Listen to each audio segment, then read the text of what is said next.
말씀을 통해서 지난 시간에 이어 우리 믿음을 이해하지 못하는 이 세대 속에서 어떻게 믿음을 견고하게 견지하며 조롱하는 그런 세대의 정신을 맞서야 하는가 하는 것을 배우기를 원합니다. 먼저 이것을 알지니 말세에 기롱하는 자들이 와서 자기의 정욕을 쫓아 행하며 기롱하며 가로되 주의 강림하신다는 약속이 어디 있느냐. 조상들이 잔후로부터 만물이 처음 창조할 때와 같이 그냥 있다. 이는 하늘이 예적부터 있는 것과 땅이 물에서 나와 물로 성립한 것도 불어 잊으려 함이라. 하나님의 말씀으로 된 것을 불어 잊으려 함이로다. 그러나 주의 약속은 어떤 이에 더디다고 생각하는 것 같이 더딘 것이 아니라, 그렇게 단호하게 사도 베드로는 성령의 감동을 받아서 초대교회 그리스도인들에게 먼저 편지로 증거를 하였습니다. 오늘도 하나님의 성령께서는 이 말씀을 통해서 저와 여러분에게 다시 그 믿음을 다짐하는 그런 귀한 교훈을 주고 계시는 것입니다. 여러분, 실로 믿음을 가진다는 것은 세대의 정신과 맞싸운다는 것을 의미하는 것입니다. 그렇다고 해서 믿지 않은 사람들을 대적하고 그 사람들을 미워하고 그 사람들이 믿음 가지지 못하고 다른 방향으로 믿음을 오해하는 것에 대해서 그 사람들을 상대하여서 육신적인 자세로 싸운다, 그런 의미의 싸움이 아닙니다. 그것이 아니라 영적인 싸움이, 영적인 씨름이죠. 세상의 영 그리고 세상의 정신에 대하여 싸워야 된다는 말입니다. 여러분, 우리가 믿음을 가지는 즉시로 이 싸움에 들어가게 되는 것입니다.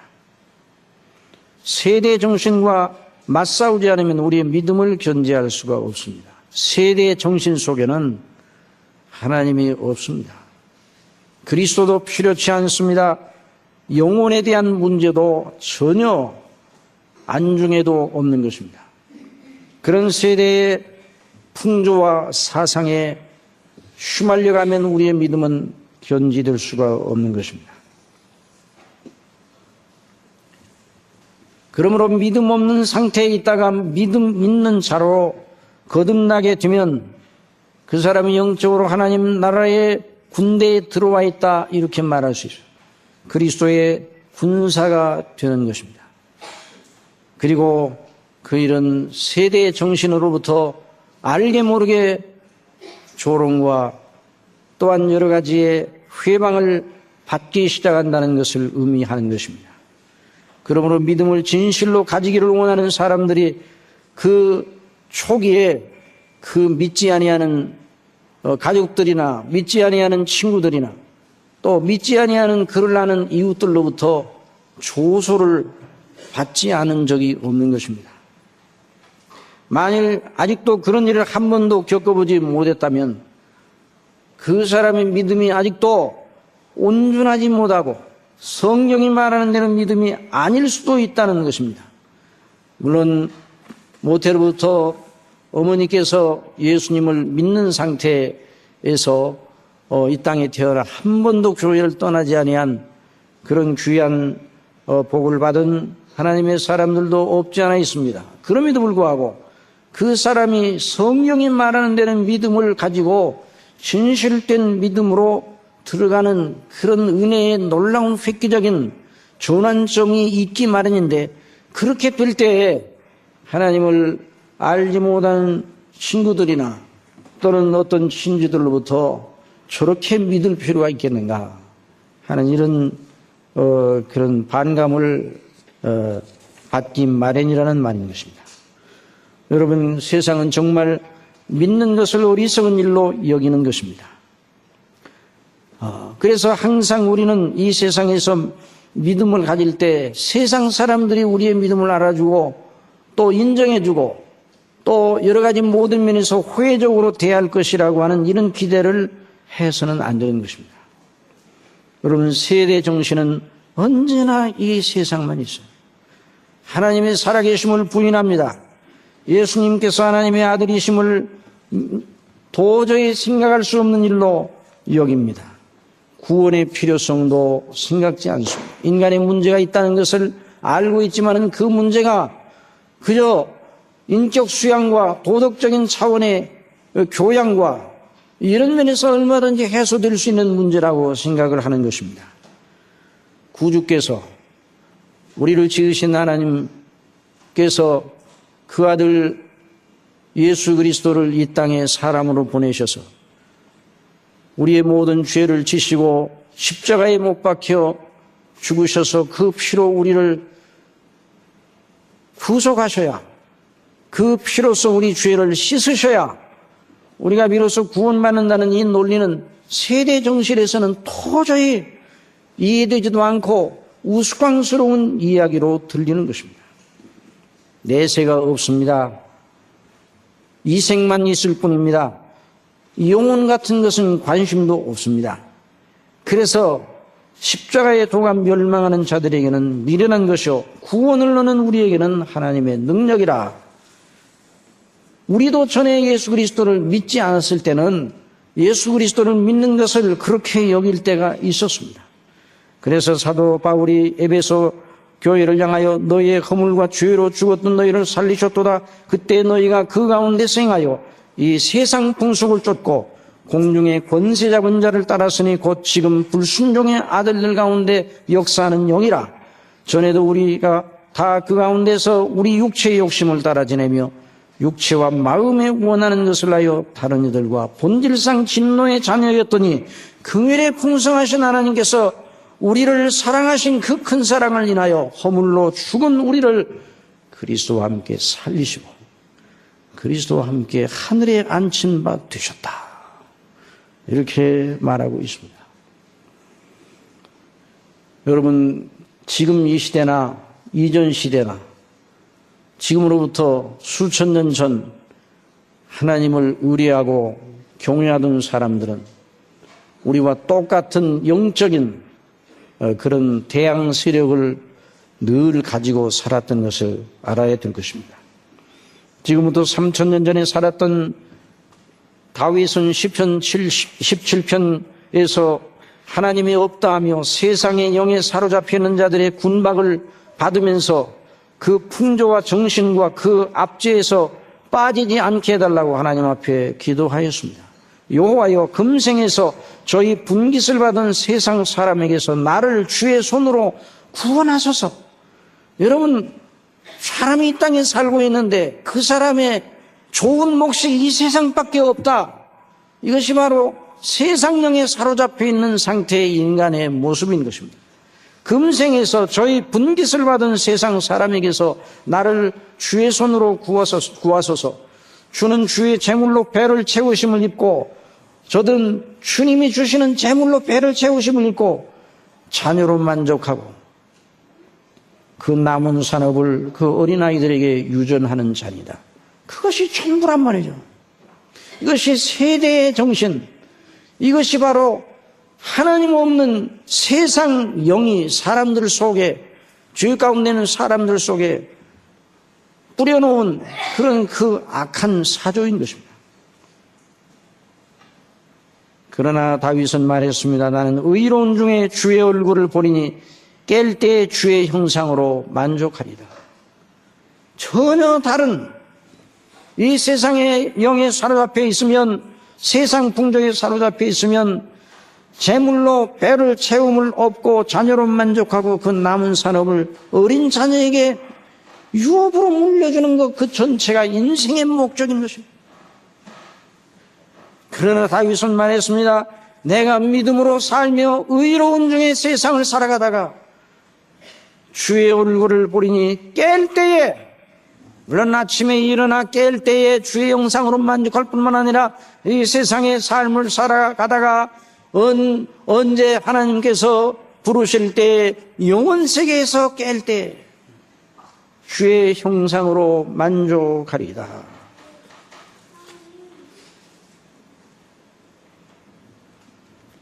여러분, 정말 우리는 세상의 정신과 풍조에 우리 자신이 물들까 봐 항상 염려를 해야 될 것입니다. 우리가 본질적으로 죄악적 그런 본성을 가지고 있기 때문에, 물론 그리스도 예수님 안에서 구원을 받았지만 아직도 옛사람의 잔재가 있기 때문에 조금만 우리의 방심을 하게 되면 금방 우리의 영혼이 무뎌지게 됩니다. 저나 여러분이 이번 추석 연휴 명절 긴 기간을 보내오면서 하나님 앞에 우리 영혼이 세속에 물들지 않았는가, 둔해지지 않았는가 생각하면서 오늘 하나님 앞에서 이 말씀을 들으면서 우리 속에 이 묻어있는 이 세속의 때를 다 하나님의 말씀과 성령으로 말미암아 그리스도의 피로서 씻김 받기를 원합니다. 이런 믿음으로 우리가 하나님 앞에 예배를 드리고 있습니다. 정말 우리가 믿음을 가진다는 건 단호하게 그 믿음을 가져야 되는 것이죠. 아비들아, 내가 너희에게 쓰는 것은 너희가 태초부터 계신 일을 알며, 청년들아, 내가 너희에게 쓰는 것은 너희가 악한 죄를 이겼음이라. 사도 요한일서에서 말했습니다. 이 세상이나 세상에 있는 것들을 사랑치 말라. 누구든지 세상을 사랑하면 아버지의 사랑이 그 속에 있지 아니하니, 이는 세상에 있는 모든 것이 육신의 정욕과 안목의 정욕, 이생의 자락이니 아버지께로부터 쫓아온 것이 아니라 세상으로부터 쫓아온 것이라. 이 세상도 그 정욕도 다 지나가되 오직 하나님의 뜻을 행하는 이는 영원히 거하느니라.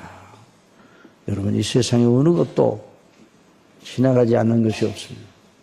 정욕도 지나가고 이 세상의 흉적도 다 지나갑니다. 우리가 세월이 빨리 오늘 찬송에도 세월이 빨리 지나간다. 정말 세월이 빨리 지나간다. 작년에 달력을 맞추느라고 어느 것을 고를까 그랬는데, 각 달력 만드는 회사에서 이만큼 보내와서 우리 달력 사라고. 작년에 고른 적이 어젠데 벌써 싹 지나가. 다 지나가는 거예요.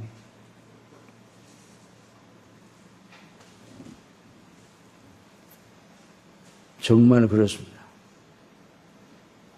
지난 연휴 기간 동안에 어느 TV 프로그램 속에 우리 대한민국 역대 대통령 영부인을 지냈던 여러분들의 편력을 다큐로 꾸며서 쭉 이렇게 한번 쭉 더듬어 보는 그런 프로그램이 있어서 제가 유심히 봤습니다. 참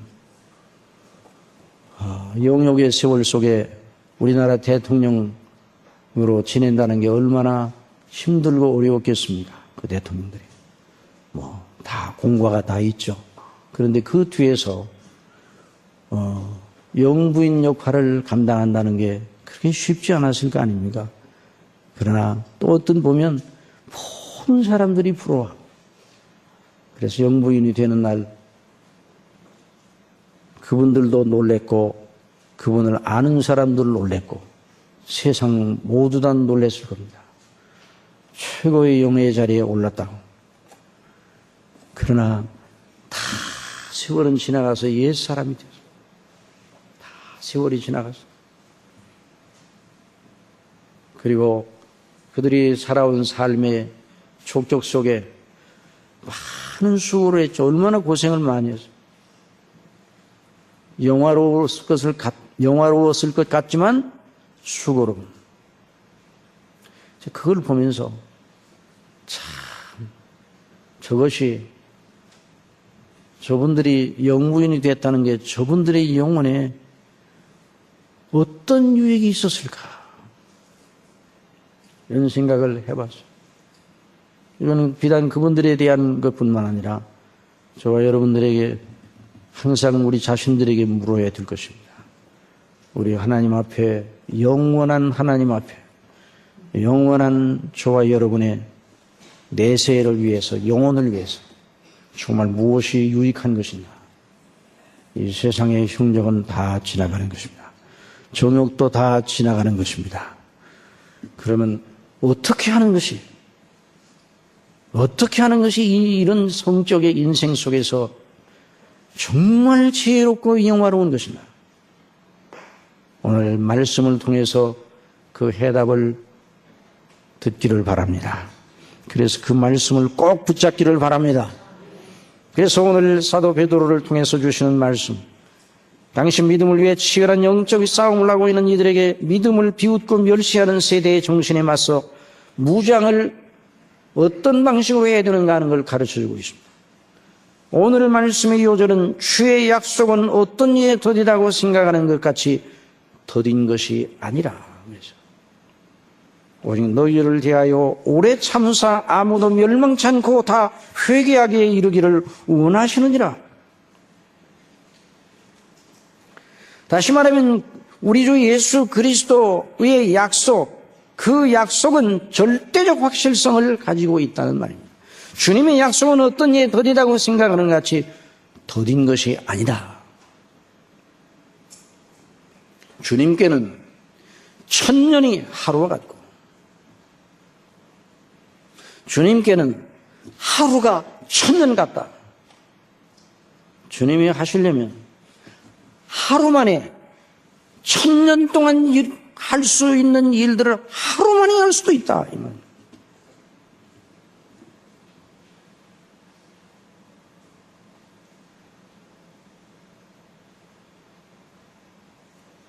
주님께는 우리에게 시간 개념은 더디고 느려 보이지만 주님께는 천년이 지나간 어제 같다고 시편 90편에서 말했습니다. 밤의 한 경점뿐일 것이다. 그러므로 주께서 원하시면 언제라도 그 약속을 이루실 수 있다는 말입니다. 주님이 왜 이렇게 더디 오시는가?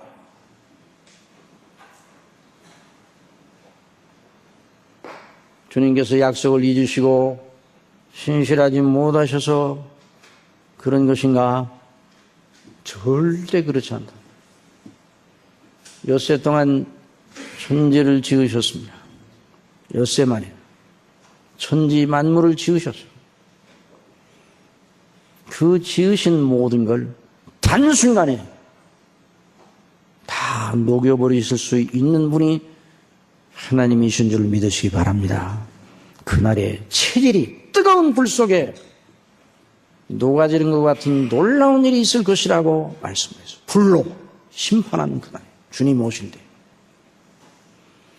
여러분, 오랫동안 몇 년에 걸쳐 지은 그 유용천 높은 빌딩, 그걸 짓느라고 얼마나 많은 세월을 들였고 많은 물자가 들었습니다. 얼마나 견고하게 세워졌는지 모릅니다. 그런데 여러분, 그것을 무너뜨리기 위해서 얼마나 많은 시간이 걸립니까? 요즘은 단 10여 촌에 그 높은 건물이, 우용찬 건물이 10여 촌의 먼지로 돌아가는, 풀썩 주저앉아서 먼지로 사라져버리는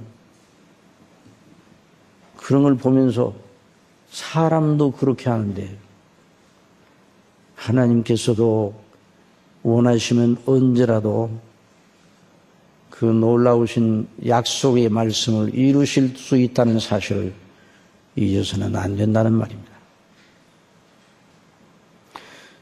여러분, 분명히 알아야 됩니다. 주님께서 다시 오신다는 약속은 반드시 지켜질 것입니다. 아니, 지켜져야 됩니다. 지켜져야 성경이 하나님의 말씀임이 드러나는 것입니다. 저희가 모였을 때 예수께 묻자고 가로되 주께서 이스라엘 나라를 회복하심이 이때니까 아니 가라사대 때가 와 기와는 아버지께서 자기의 권한에 두셨으니 너희 알 바니요 오직 성령이 너희에게 임하시면 너희가 권능을 받고 예루살렘과 온 유대와 사마리아와 땅 끝까지 이르러 내 증인이 되리라. 이 말씀을 마치시고 저희 보는 데서 올리고 가시니 구름이 저를 가리워 보이지 않게 하더라. 올라가실 때 제자들이 자세히 하늘을 쳐다보았죠. 그런데 흰옷 입은 두 사람이 저희 곁에 서서 갈릴리 사람들아 어찌하여 하늘을 쳐다보냐. 너희 가운데서 하늘로 올리우신 이 예수님은 하늘로 가심을 본 그대로 오시리라. 천사를 통해 약속하신 그 약속이 이루어질 것입니다. 그 놀라운 말씀은 천지가 다 들었어요. 천지가 다 들었어요.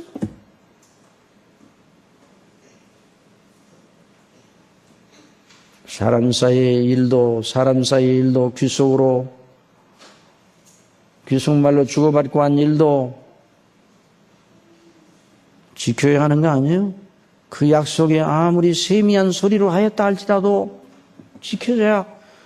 그래서 그 약속 지키는 걸 보고 그 사람의 신실성을 더 알 수 있는 거 아니에요? 그런데 하나님께서 천지가 다 듣도록 천사를 통해서 올리우신 이 예수는 하늘로 가심을 본 그대로 오시리라.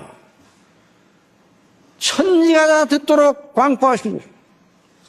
아니, 구약시대의 선자들을 통해서 계속 말씀하셨어요. 주님의 재림의 약속은 성경 전체의 진실성을 한꺼번에 입증할 대사건입니다. 그러나 하나님이 없다, 회개할 필요 없다, 구원 없다, 지옥 같은 거, 천국 같은 거 없다. 사람들 속에 거짓말을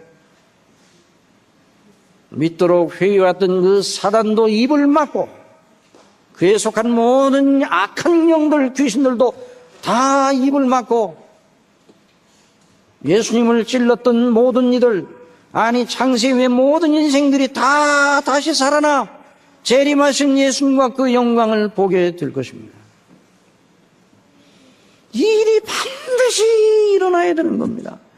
이 일이 안 일어나면 성령 전체가 휴지 조각처럼 되는 거예요. 그런 일은 없을 것입니다. 왜? 성령 전체가 다 그 주님의 재림이라는 대사건 속에 초점을 다 거기다 맞춰요. 그래서 성경을 보면 성령의 모든 예언의 말씀이 어떤 의미에 두 큰 초점에다가 계속 조명을 쏘아대고 있습니다. 저 연극장에 또는 큰 무대에서 무슨 공연을 할 때 보면 요즘은 다 이 서츄라이트로 다 그 무대에 올라서 있는 주인공을 쏴대죠. 쏴대는. 그런데 이 성경을 보면 그 성경의 모든 이 말씀들이 서츄라이트처럼 쏴대는데 뭘 향해 쏴대는 거 아니? 그리스도의 나심과 그리스도의 사심과 그리스도의 고난당하심과 그리스도의 죽으심과 그리스도의 다시 사심과 하늘에 오심 오르심과 하나님 우편에 계심과 다시 오심을 향하여 쏘아대고 있는 겁니다. 이게 바로 역사의 의미인 것입니다.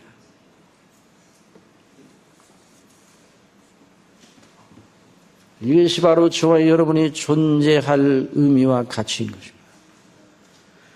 하나님의 아들 주 예수 그리스도와 그 행하신 일, 여기에 저와 여러분의 모든 존재의 가치와 삶의 목적이 있다 이 말이에요.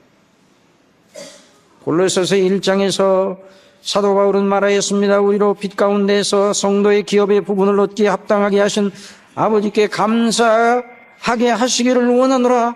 그가 우리를 흑암의 권세에서 건져내사 그의 사랑의 아들의 나라로 옮기셨어요. 그 아들 안에서, 자, 강조점이 늘 하나님의 아들, 그 아들 안에서 우리가 구속조 곧 죄사함을 얻었도다. 그 아들은 보이지 아니하시는 하나님의 형상이요 모든 창조물보다 먼저 나신다니. 자, 잘 주목하고 들으시기 바랍니다. 만물이 그에게 창조되되, 만물이 주로 말미암아 예수님으로 말미암아 창조되었다고 성경은 광고합니다. 하늘에서 땅에서 보이는 것들, 보이지 않는 것들, 혹은 보좌들이나 주관들이나 정사들이나 권세들이나 만물이 다 그로 말미암고 그를 위하여 창조되었다.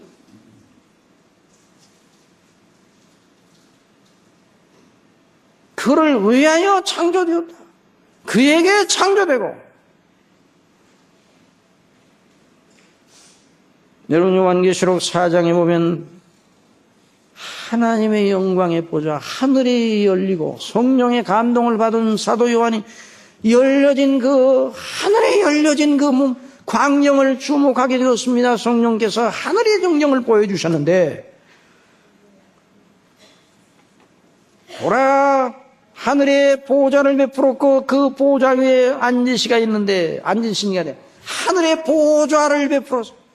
그 보좌에 앉으시니가 있는데 누구십니까? 바로 성부 저와 여러분의 하나님 아버지십니다. 우리 아버지세요. 한번 하면서 우리 아버지, 하늘에 계신 우리 아버지께서 영광의 보좌에 앉아 계신 것이 사도 요한에게 성령으로 말미암아 보여지게 되었어요. 이건 사도 요한 혼자만 보게 한 것이 아니라 말씀을 통해 우리 모든 사람들이 다 그 말씀을 믿음으로 믿고 영적으로 보도록 하기 위해서 그렇게 하신 것입니다. 그런데 앉으신 예 모양이 벽옥과 홍보석 같고 또 무지개가 있어 보좌에 둘렸는데 그 모양이 녹보석 같더라. 그 보좌에 둘려 24 보좌들이 있고 자 그런데 아버지의 형용을 보니까 다른 걸로 한마디로 표현을 못합니다. 무지개 같고 모양이 벽옥과 같고 벽옥이 벽옥 푸르름을 띠는 욕 그러니까 그렇게 표현한 거예요. 그냥 벽옥이다 그런 말이 아니에요. 벽옥과 같고 그 인상이 너무 찬란하고 영화롭고 홍보석 같고 사도 요한이 알고 있는 지식 한도 내에서 사도 요한이 알고 있는 보석을 알고 있는 그 한도 내에서 그가 벽옥 홍보석을 보았는데 그런 인상을 받았다 이 말이에요. 그거 찬란한 무지개 같고 보좌에 또한 그 모양인 녹보석 같더라. 그 보좌 주위에 그런 것들이 둘려 있어요. 그런데 아버지의 얼굴을 정면으로 바라볼 수는 없어요. 그 보좌에 둘려 24 보좌들이 있는데 바로 금멸유관을 쓰고 있는 24 장로들이 흰옷을 입고 흰옷을 입었다는 것은 무엇을 의미합니까? 깨끗하게 빤 옷이라는 말입니다. 뭘로 빤 옷이겠어요? 그리스도의 피로써 죄 씻어 빤 옷이에요. 바로 24장로는 신약과 구약시대 신약시대 모든 하나님의 택한 백성들을 대표하는 하나님의 그 사람들이에요. 그러니까 24 보좌가 있다는 것은 바로 그 보좌에 우리도 함께 참여해 있다는 말입니다. 너무 영광스러운 말이에요. 그래서 보좌로부터 번개와 음성과 뇌성이 나고 그리고 보좌 앞에 7 등불 켠 것이 있으니 이는 하나님의 7 영이다. 바로 성부 하나님 그리고 그 앞에 그 주위에 24장로 구속받은 하나님의 백성들을 대표하는 장로들이 금연류관을 쓰고 흰옷을 입고 우리 아버지께 영광을 돌리는 모습이 보였습니다. 그리고 성령께서 거기 함께 계신 것이 보였습니다. 그런데 5장을 넘어가 보면 4장은 성부 하나님의 영광이라고 합니다. 5장은 바로 성자 우리 주 예수님의 영광에 대해서 말하는데 5장에 보면 그 보좌에 앉으신 성부의 오른손에 한 책이 들려져 있는 것이 보였어요. 보좌에 앉으신 그분이 오른손에 한 책을 들고 있습니다. 내가 보면 보좌에 앉으신 이의 오른손에 책이 있으니 안팎으로 썼고 7인으로 봉하였더라 그랬어요. 7인으로 봉하였다는 말은 비밀스럽게 아무도 열지 못하가 봉하였다는 말이에요. 또 내가 봄에 힘 있는 천사가 큰 음성으로 외치기를 누가 책을 펴며 그 인을 떼기에 합당하겠느냐. 하늘 위나 땅 위나 땅 아래에 능히 책을 펴거나 보거나 할 리가 없더라. 사도 요한이 누가 그 인을 떼서 그 책 속에 있는 걸 읽어낼 사람이 있겠는가. 천사가 묻는데 그 질문을 받고 아무도 없습니다. 하늘에도 없고 땅에도 없고 땅 아래 어느 물속에도 없습니다.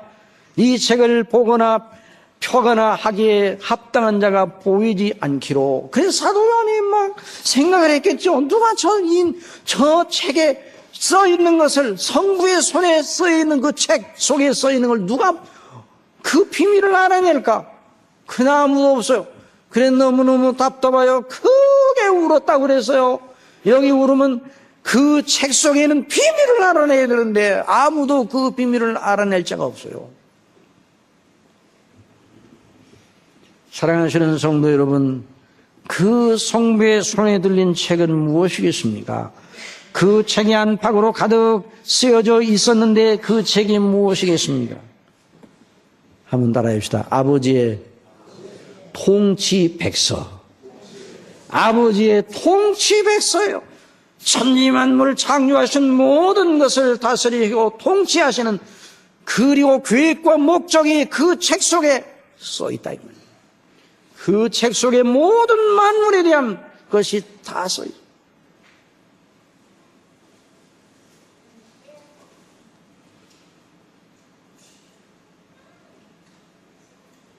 여러분, 동해 가면 그 책 속에 동민들의 이름이, 주소와 이름과 그 가족의 세대와 이런 모든 것들이 다 기록한 책이 동해 가면 있어요. 그 책이 동해 가면 있어요. 수많은 이 집들,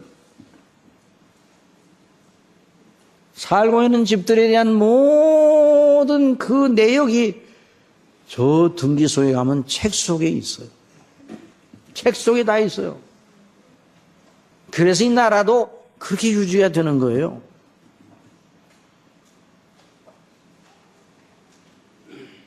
여러분, 아버지의 통치 백서 속에 모든 만유에 대한 모든 것이 써 있는 거예요.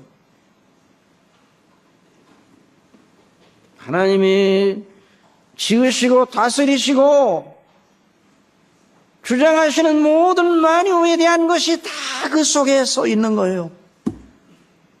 그 하나님의 뜻이, 주권적인 뜻이 거기에 써 있는 거예요. 저와 여러분에 대한 것이 거기에 써 있는 거예요.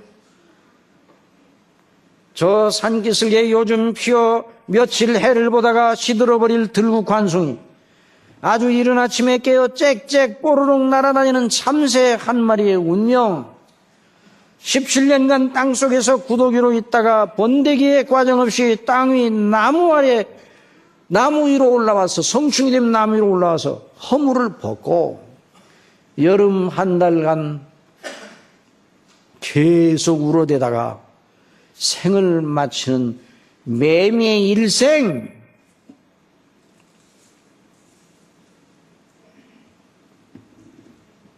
그 모든 것들이 다 그 책 속에 쓰여져 있습니다. 이게 놀라운 비밀이에요. 여기서 알아야 돼요. 세상이 그냥 진행되는 게 아니에요. 참새 한 마리가 땅에 떨어지는 것도 아버지의 허락이 없이는 되지 않는다고 말씀하셨습니다. 여러분 믿습니까? 우리의 머리칼 하나도 다 세신다고 말씀하셨어요. 그런데 그 모든 것들이, 그 모든 걸 다 주장하시는, 모든 걸 다 하시는 하나님께서 그 책 속에다가 다 그걸 써놓으신 거예요.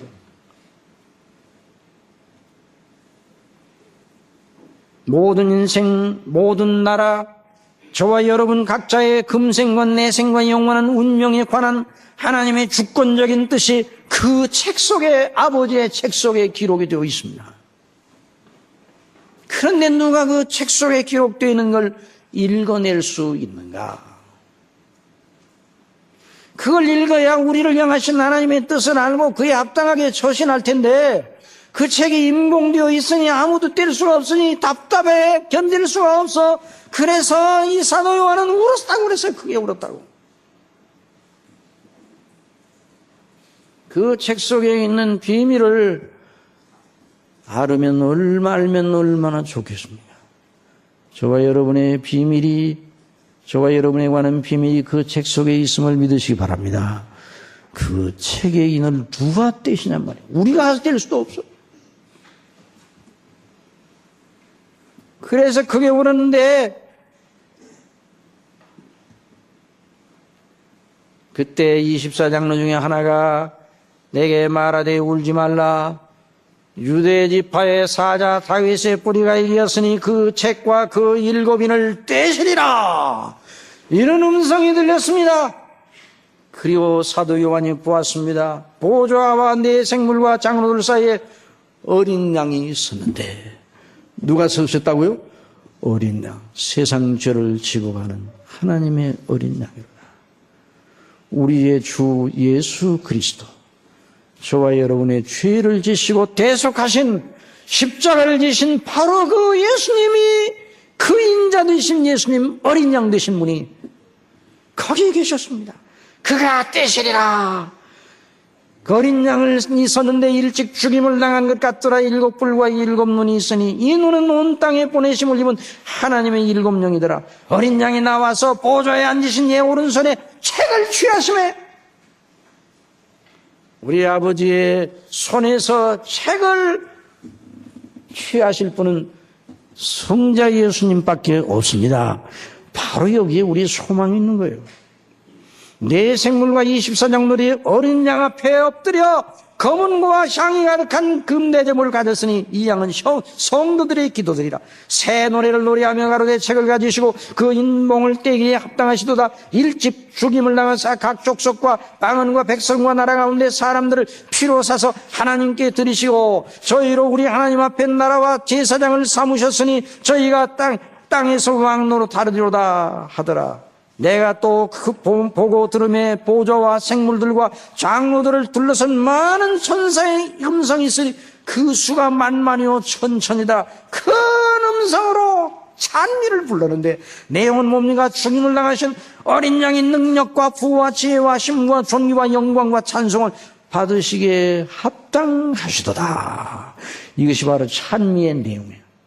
그래서 성부의 보좌와 어린 양 되신 예수 그리스도께서 성부의 통치 백서대로 그것을 다 읽어내시는 놀라운 권위를 가지신 분인데, 이런 놀라운 비밀입니다. 사랑하시는 여러분, 책의 인을 떼시고 그 책을 읽으실 분이 딱 한 분뿐입니다. 우리 주 예수 그리스도밖에 없습니다. 그리고 그 속에 있는 대로 모든 걸 이루실 분이 누구시라고요? 그리스도 예수님이십니다. 그래서 한번 따라합시다. 책대로 오셨고, 책대로 이루셨고, 책대로 다시 오실 것이라. 그 책에 그것이 써 있는 거예요.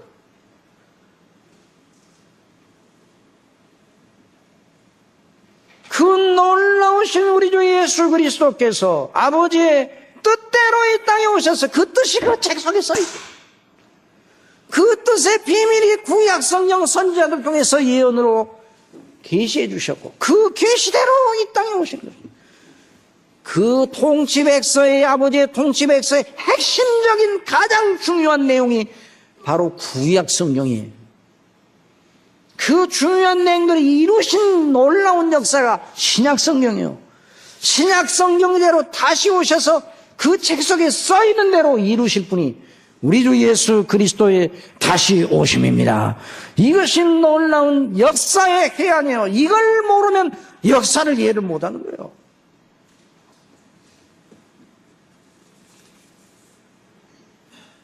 시편 40편 7절에 그때 내가 말하기를 내가 왔나이다. 나를 가리켜 기록한 것이 두루마리 책에 있나이다. 우리 예수님께서 성경을 가지고 뭐라고 말씀하셨습니까?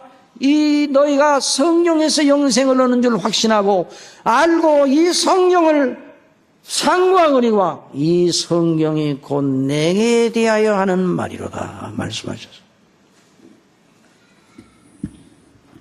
한번 따라합시다. 모세가 기록하였고 모든 선지자가 말한 그 일을 우리가 보았다. 이것이 바로 빌립이 나다나엘을 전도할 때 했던 말입니다. 성경이 말하는 바로 그분이 그리스도십니다. 아버지의 통치 백서에 나와 있는 내용의 핵심 내용이 성경이에요. 성령대로 오시는 분이 그리스도시고 성령대로 이루신 분이 그리스도시고 이루신 그 놀라운 뜻을 광포하시는 전 과정을 주장하시는 분이 성령님이십니다.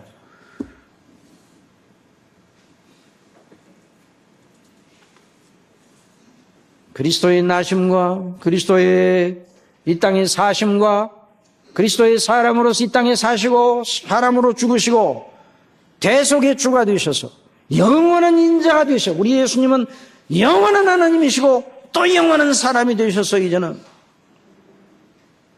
인자 되시니 그래서 우리 예수님께서 아버지께서 이제까지 일하시니 나도 일한다 말씀하셨어요. 여러분 아버지께서 통치백서에 써있는 대로 지금도 일하심을 믿으시기 바랍니다. 나라가 서고 일어서고 사람이 낳고 살고 죽고 하는 모든 것 천지의 모든 것 다 하나님 아버지께서 주장하신데 그냥 아무렇게나 그때그때마다 즉흥적으로 하시는 분이 아니라 통치백서에 써있는 대로 그 오른손에 들려져 있는 책대로 아버지께서 하시는 분이에요. 아버지는 완전하십니다. 성부, 성자, 성령, 성삼위께서는 완전하십니다. 완전한 뜻을 세우시고 그 뜻대로 완전히 이루시고 그 이루신 그 놀라운 것을 통해 영원토록 당신의 완전하심을 드러내시고 당신의 택한 백성들과 하여금 그 영광에 동참하게 하시는 겁니다. 이것이 바로 아버지의 영원한 영광인 것입니다. 이것이 저와 여러분의 행복인 것이에요. 그러니 인생을 어떻게 살아야 허당이 아닌가? 인생을 잘못 살면 허당해요. 인생을 잘못 살면 반지에서 보석이 빠져나간 반지를 끼고 다니는 거나 마찬가지예요. 반지에다가 보석을 물려야 그 반지가 그 링이 가치가 있잖아요. 그래 보석을 딱 물려놨는데 보석이 빠져나갔어요. 허당해요. 그거 가지고 보석상에 가서 그 반지 팔려고 그러면 얼마 주겠어요? 보석이 없네? 그래도 보석을 물렸던 반지 아니에요. 그러니까 봐줘요. 그러면요, 그 보석상 주인이 웃어요. 사랑하시는 여러분, 저와 여러분이 그와 같은 삶을 살아서는 안 돼요. 솔로몬이 헛되고 다 헛되다고 말이죠. 솔로몬이야말로 인생 속에서 전무후무한 그런 사람이 없어요. 전무후무하게 사람이 이 땅에서 가지고 싶고 맛보고 싶고 누리고 싶고 하고 싶은 모든 걸 제한 없이 무제한적으로 실컷 다 해본 사람이 솔로몬입니다. 그래서 솔로몬이 뭐라고 말했는가? 성령께서 솔로몬을 감동하셔. 그래 어떻더냐? 솔로몬이여 말하라 그래서 뭐라고 말하는 거니? 다 헛되다. 다 헛되다. 다 의미 없다. 영어로는 이제 베너티 그렇게 하는데 요즘 NIV 성경은 meaningless 의미가 없다. 아무것도 아니다. 그 자체는 뭐가 진정한 의미인가?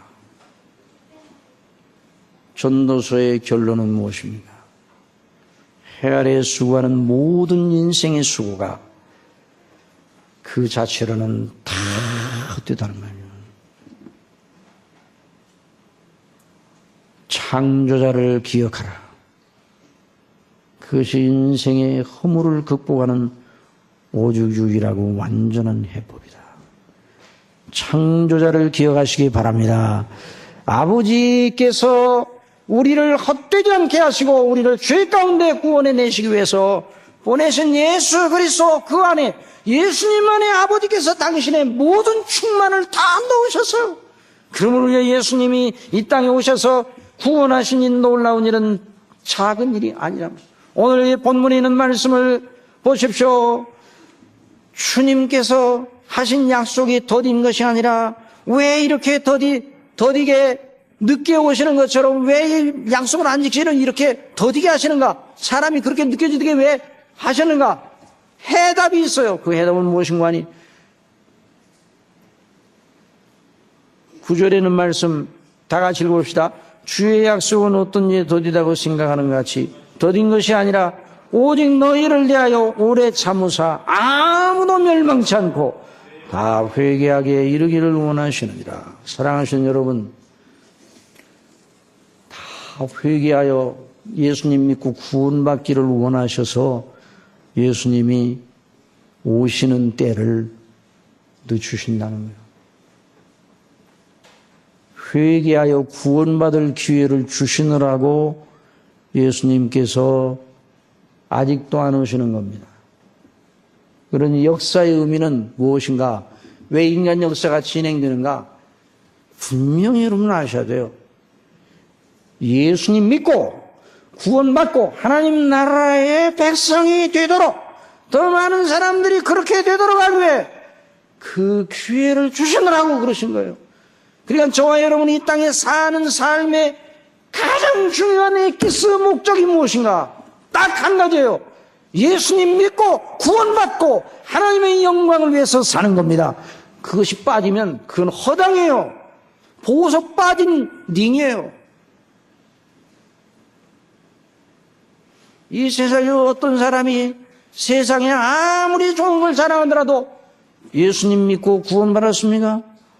하나님의 놀라운 나라의 백성이 되었습니까? 아니요. 그건 예수님 잘 모르는데요. 허당이에요, 허당. 누가 뭐 와서 굉장히 누구를 칭찬을 해요. 뭐 대단한 사람이라고 칭찬합니다. 오, 대단한 사람인데. 그래서 이제, 대단한데. 그래서 이제 물었습니다. 그분이 예수님 믿습니까?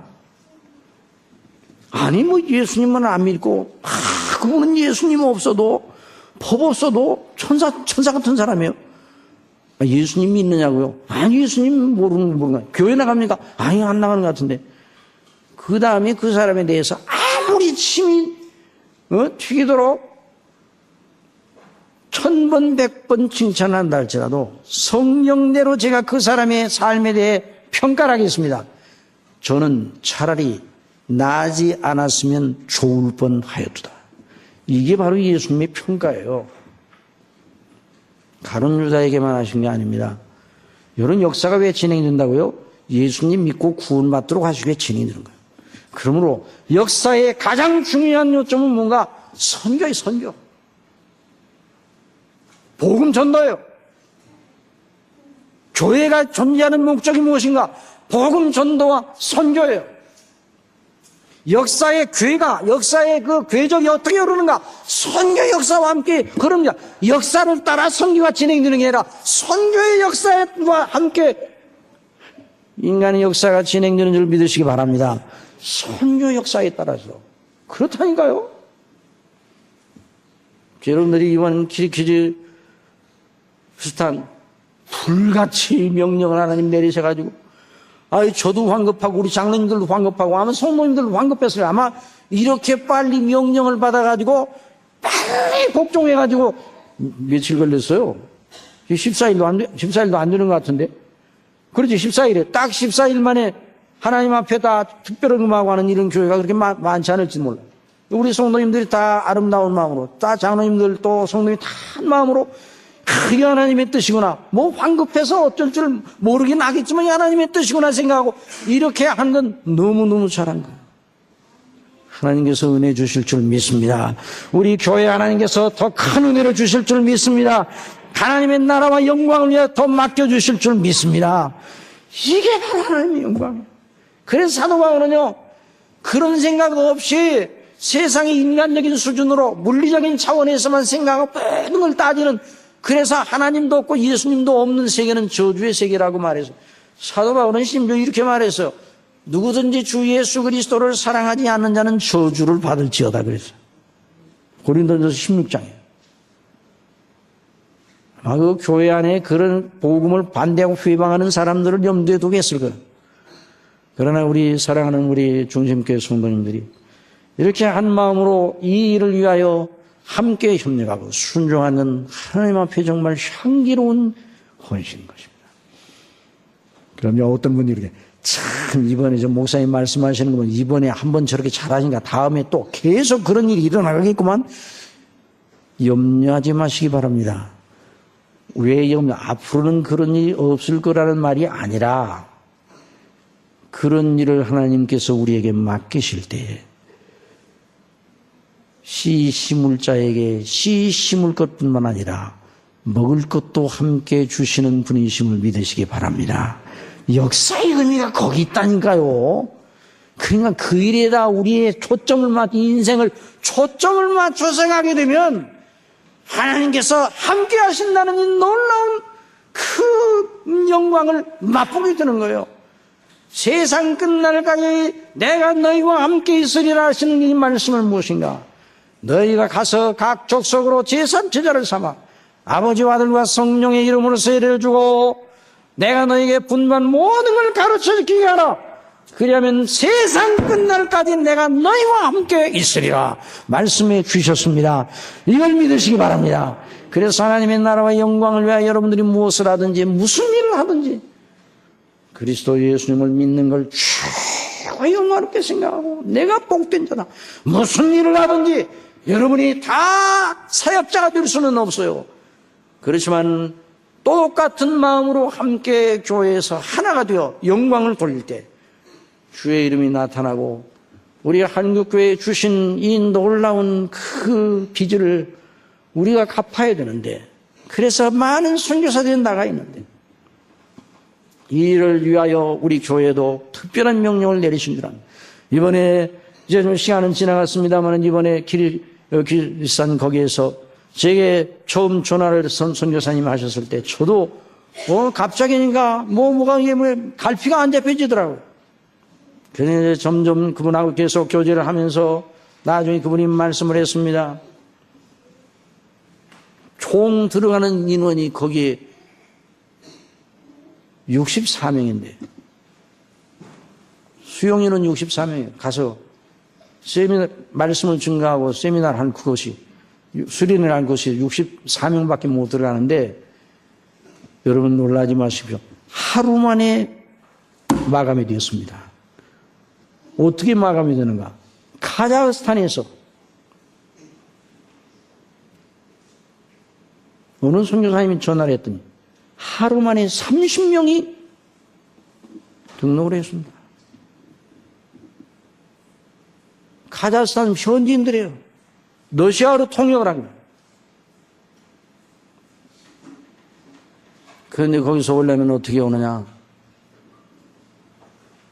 교통편을 이용하되 버스로, 기차로, 국경을 넘어 10시간 이상 또 거기에 비슈케크에 도착해가지고 4시간 이상 또 가야 돼요.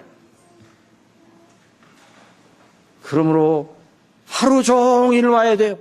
그 거리를 말씀을 사모하기 위해서, 말씀을 듣기 위해 온다는 거예요. 하나님의 놀라운 역사가 키르기즈스탄에 나타나기를 원합니다. 지금도 그 자리에서 일하고 계시는 거예요. 인구의 대부분이 이슬람교도들인데 그런 가운데서도 당신의 백성들을 구원하시려는 하나님의 뜻은 이루어지고 있습니다. 이 일을 위해서 여러분들이 이렇게 기도하시면서 헌금하신 것처럼 제가 화요일날 떠났다가 이제 그 다음 수요일날 오게 되는데 그 있는 동안에 놀라우신 하나님의 성령님의 역사가 저를 인도하셔서 하나님의 말씀을 증거할 때 고넬료의 가정이 고넬료에게 베드로를 고넬료에게 보냈을 때 성령께서 역사하셨다. 이와 같은 놀라운 일이 일어나기를 원합니다. 그래서 거기에 있는 많은 사람들이 지옥에서 전국으로 옮겨지는 놀라운 일들이 일어나고 그 일꾼들이 복음으로 무장해서 그리스도 예수님을 통해 우리를 어떻게 구원하시고 사랑하셨는지를 알게 되는 이런 놀라운 일을 허락하시기를 바랍니다.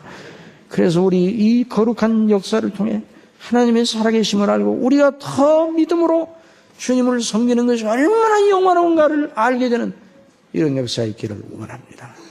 기도하겠습니다. 우리 다 같이 하나님 앞에 통성으로 기도하십시다. 이제 이 거룩한 정말 주님이 더디 오시는 것이 아니라 한 사람이라도 더 구원받도록 하시기 위해 이렇게 긍휼에 풍성하신 하나님께서 참고 계신다고 그랬는데, 이 선교도 이런 차원에서 이루어지는데 이번에 큰 은혜를 주시고 우리 각자 믿음의 잠에서 깨어나서 각성을 받고 하나님의 나라와 영광을 위하여 우리가 사는 삶의 목적이 바로 그리스도 안에 있다는 걸 알고 더 큰 은혜를 베풀어 주시고, 이번에 기르기스탄에 큰 역사가 일어나고 이미 우리 노숙인 교회를 위해서는 100만 원을 보내드려서 우리 추석에 또 이렇게 대접을 했는데, 앞으로 우리 교회에 이와 같은 영광의 특권을 더 허락하여 주시고 우리 성도님들의 그 모든 행사와 사업과 행하는 모든 일에 더 큰 복을 주어서 이런 일을 감당하기에 능히 넘치는 역사가 있게 해주시기 바랍니다. 다 같이 우리 통성으로 하나님 앞에 기도하시고 저를 위해서도 함께 기도해 주시기 바랍니다. 다 같이 기도드리겠습니다. 사랑하시는 아버지 하나님, 우리 아버지께서 저희들에게 주신 은혜 무엇으로 보답하리까? 저희들이 다 복음의 빚을 짓고 하나님의 사랑의 은혜의 빚을 졌습니다. 사도 바울은 내가 헬라인이나 야만이나 이방인이나 모든 지혜자나 우매자들에게 다 나는 빚진 자라 말씀해 주셨습니다. 우리가 다 어떻게 예수님을 믿고 하나님의 자녀가 되고 이 은혜의 사랑의 빚을 졌는데 이 놀라운 영광을 위하여 우리가 헌신하기를 원합니다.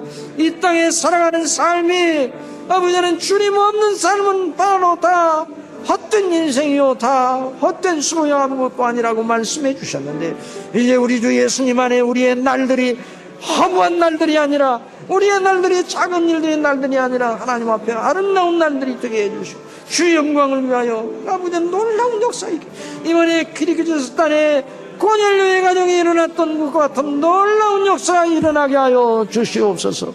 부족한 종에게 더욱더 은혜를 베풀어 주시고 신혼신 강건하여서 조금 더 피곤치 않게 말씀을 증거할 수 있고, 거기 계신 선교사님과 모든 주의 사랑하는 종들과 그 현지인들 모든 분들에게 은혜를 베풀어 주시고 아버지는 사단이 일절 틈타지 못하도록 역사하여 주시옵소서. 함께해 주실 줄 믿습니다. 사랑하시는 아버지 하나님, 우리 아버지, 우리 주님이 다시 오신다는 약속이 더딘 것이 아니라 더 많은 사람들이 아무도 멸망치 않고 다 회개하기에 이르러 예수님을 믿고 구원받도록 하시기 위해 다시 오시는 그 시간을 우리가 보기에 늦추신다. 그래서 때가 될 때 하나님께서 아들이 되신 우리 예수님을 보내실 것을 말씀해 주시는 그때가 올 때까지 역사가 흘러나가는 목적은 바로 우리 주 예수 그리스도의 이름을 증거하고 그리스도 예수님의 복음을 전하는 선교의 전도의 이 역사의 의미가 있다는 걸 오늘 말씀을 통해서 배우게 해주셨습니다. 이 귀한 진리가 우리의 심령 속에 파고들게 하여 주옵소서. 우리가 이 땅에 무엇을 하든지 주의 이름을 위하여 해야 된다는 걸 잊지 말게 하여 주옵소서. 먹든지 마시든지 주의 영광을 위하여 하게 하여 주옵소서. 아버지는 키르기즈스탄에 있는 영혼들을 사랑하는 마음을 저희들에게 더하여 주옵소서. 오늘 사랑하는 모든 성도님들이 또 이렇게 기도하며 헌신하는 마음으로 부족한 종을 교회를 대표해서 파송을 하게 되는데, 아버지 하나님 부족한 종 이 책무를 잘 감당할 수 있도록 신혼신 붙잡아 주시고 거기 계신 주도하시는 선교사님에게 은혜를 주시고 거기 오는 모든 주의 살아가는 종들 오가는 모든 교통편을 지켜주시고 주장해 주시고 마귀의 일절을 틈타지 못하도록 하여 주시옵소서. 하나님의 놀라운 역사가 일어날 때 마귀는 또 방해 공작을 하려고 하는데 절대로 이런 일 일어나지 않도록 하여 주시고 우리 사랑하는 모든 성도님들, 우리 장로님들, 우리 성도님들 다 하나가 되어 이 일을 위하여 지금까지 기도하여 오셨으니 앞으로도 기도하게 하여 주시옵소서.